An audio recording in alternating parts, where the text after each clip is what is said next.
திமுக அரசு கோவில்களை விட்டு வெளியேற வேண்டும் என்று மத்திய இணையமைச்சர் எல் முருகன் பேசியுள்ளார். மதுரை திருப்பரங்குன்றத்தில் 5 லட்சத்திற்கும் மேற்பட்ட முருக பக்தர்கள் பங்கேற்ற மாநாட்டை நடத்தி திமுகவுக்கு தோல்வி பயத்தை கொடுத்துள்ளோம் என்றும், தமிழகத்தில் திமுக அரசின் தடைகளை தாண்டி கிராமம் கிராமமாக ஒவ்வொரு பகுதியிலும் விநாயகர் சிலை ஊர்வலங்கள் சிறப்பாக நடக்கின்றன. சுதந்திரம் அடைந்த பின்பு கூட விநாயகர் சிலையை உடைத்தனர். இப்போது 60 ஆண்டுகளை கடந்து 2 லட்சம் சிலைகள் கிராமம் தோறும் ஊர்வலம் நடக்கிறது. இதுதான் தமிழகத்தின் அரசியல் மாற்றம் ஏற்பட போவதற்கான அடையாளம். திமுக அரசு கோவில் நிலங்களை கொள்ளையடித்து வருகிறது. வருமானங்கள் மாற்றப்படுகின்றன. கோவில் நிலங்கள் சுரண்டப்படுகின்றன. கோவில் நிலங்கள் மற்றும் வணிக இடங்கள் வாயிலாக வரும் வாடகை மறைக்கப்படுகிறது. கடவுள் நம்பிக்கை இல்லா திமுக அரசு கோவில்களை விட்டு வெளியேற வேண்டும் என்றும் எல் முருகன் பேசியுள்ளார். ஆகஸ்ட் மாதத்தில் நீலகிரி, திருவண்ணாமலை, கள்ளக்குறிச்சி உட்பட 15 மாவட்டங்களில் நிலத்தடி நீர்மட்டம் உயர்ந்திருக்கிறது. நீர்வளத்துறையின் கீழ் செயல்படும் நில மற்றும் மேற்பரப்பு நீர்வள ஆய்வு மையம் சார்பில் ஒவ்வொரு மாதமும் சென்னை தவிர மற்ற 37 மாவட்டங்களில் கண்காணிப்பு கிணறுகளில் ஆய்வு மேற்கொள்ளப்பட்டு வருகிறது. ஜூலை மாதம் கோவை, தஞ்சை, நாகை, கன்னியாகுமரி ஆகிய 4 மாவட்டங்களில் மட்டுமே நிலத்தடி நீர்மட்டம் உயர்ந்திருந்தது. ஆகஸ்ட் மாதத்தில் கள்ளக்குறிச்சி, திருவண்ணாமலை, ராணிப்பேட்டை, வேலூர், திருப்பத்தூர், கிருஷ்ணகிரி, நீலகிரி, புதுக்கோட்டை, திருச்சி, அரியலூர், தஞ்சாவூர், திருவாரூர், நாகை, மயிலாடுதுறை, கன்னியாகுமரி ஆகிய 15 மாவட்டங்களில் நிலத்தடி நீர் மட்டம் உயர்ந்திருந்ததாக கூறப்படுகிறது. கடந்த ஆண்டு இதே காலகட்டத்தில் விழுப்புரம், கள்ளக்குறிச்சி, திருவாரூர், ராமநாதபுரம், கன்னியாகுமரி உட்பட 20 மாவட்டங்களில் நீர்மட்டம் உயர்ந்திருந்ததாகவும் தெரிவிக்கப்பட்டுள்ளது. தமிழகத்தில் தேசிய நெடுஞ்சாலைகளில் அமைந்துள்ள சுங்கச்சாவடிகளில் 4 இன்று முதல் புதிய கட்டண உயர்வு அமலுக்கு வந்துள்ளது. தமிழகத்தில் தேசிய நெடுஞ்சாலைகளில் 78 சுங்கச்சாவடிகள் உள்ளன.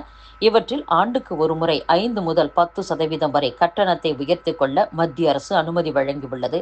அதன்படி கடந்த ஏப்ரல் மாதம் 40 சுங்கச்சாவடிகளில் கட்டணம் உயர்த்தப்பட்டது.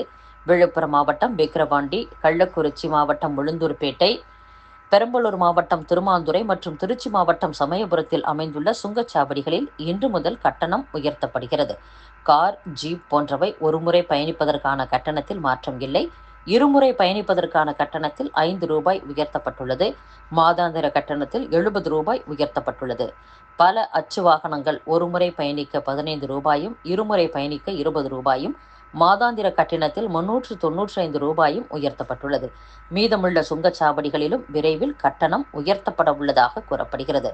கட்டண உயர்வு விபரத்தை தேசிய நெடுஞ்சாலை ஆணையம் வெளிப்படையாக அறிவிப்பதில்லை.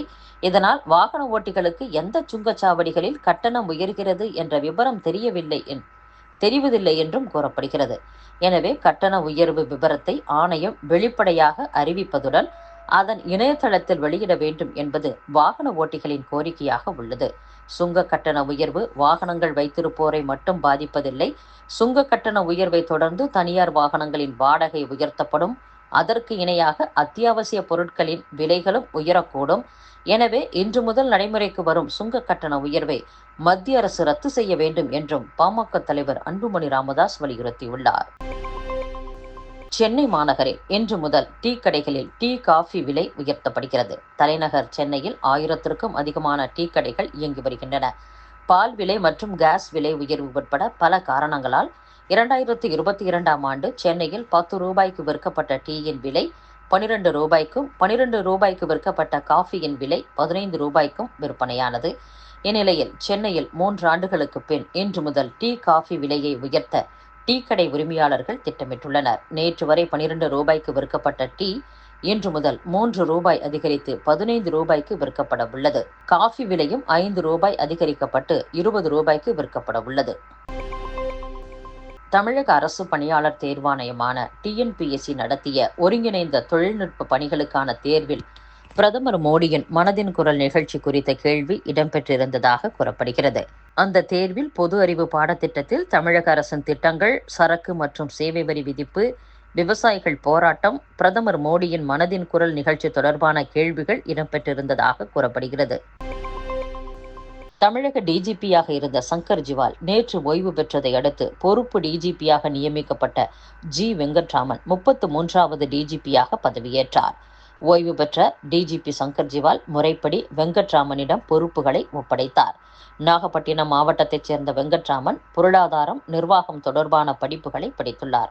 IPS தேர்ச்சி பெற்று 1994ஆம் தமிழக காவல்துறை பணியில் சேர்ந்தார். பெரம்பலூர், சேலம் மாவட்டங்களில் SP, மதுரை மாநகர துணை கமிஷனர், மத்திய புலனாய்வு பிரிவு, சேலம் சரக DIG என பல பதவிகளில் பணியாற்றிய அனுபவம் உள்ளவர். பொறுப்பு டிஜிபியாக பதவியேற்ற வெங்கட்ராமனுக்கு காவல்துறையின் மூத்த அதிகாரிகள் பூங்கொத்து கொடுத்து வாழ்த்து தெரிவித்தனர். அதே நேரம் டிஜிபி தேர்வு பட்டியலில் இடம்பெற்றிருந்த டிஜிபி அந்தஸ்து அதிகாரிகள் 8 பேர், சென்னை போலீஸ் கமிஷனர் அருண் ஆகியோர் பதவியேற்பு விழாவில் பங்கேற்கவில்லை. அமெரிக்காவின் 50% வரி விதிப்பால் தமிழக ஏற்றுமதியாளர்கள் பாதிக்கப்பட்டுள்ளனர். அவர்கள் பாதிப்புகளில் இருந்து மீள்வதற்கான நடவடிக்கைகளை மத்திய, மாநில அரசுகள் எடுக்க வேண்டும் என தமிழக வெற்றிக் கழக தலைவர் விஜய் வலியுறுத்தியுள்ளார். அத்துடன் அமெரிக்காவின் வரி விதிப்பு தமிழக ஏற்றுமதியாளர்களின் தலையில் விழுந்த மிகப்பெரிய இடியாகும். வெளியுறவு கொள்கையில் ஒரு முன்முயற்சி எடுத்திருந்தால் இந்த சூழ்நிலையை தடுத்திருக்க முடியும். உலகளாவிய தெற்கின் குரல் என மத்திய அரசு பெருமையாக கூறிக்கொண்டாலும் அமெரிக்காவின் வரி விதிப்பு நடைமுறைக்கு வந்தும் இந்திய தொழில்களை பாதுகாக்க எந்த நடவடிக்கையும் எடுக்கவில்லை. தமிழகத்தை ஆளும் திமுக அரசும் எந்த நடவடிக்கையும் எடுக்காமல் முதலீட்டு உச்சி மாநாடுகள் மற்றும் புரிந்துணர்வு ஒப்பந்தங்கள் குறித்த வெற்று விளம்பரங்களோடு தன்னை நிறுத்தி கொண்டது என்றும், தொழில் மற்றும் வேலைவாய்ப்பை பாதுகாக்க மத்திய, மாநில அரசுகள் போர்க்கால அடிப்படையில் நடவடிக்கை எடுக்க வேண்டும் என்றும் விஜய் கூறியுள்ளார்.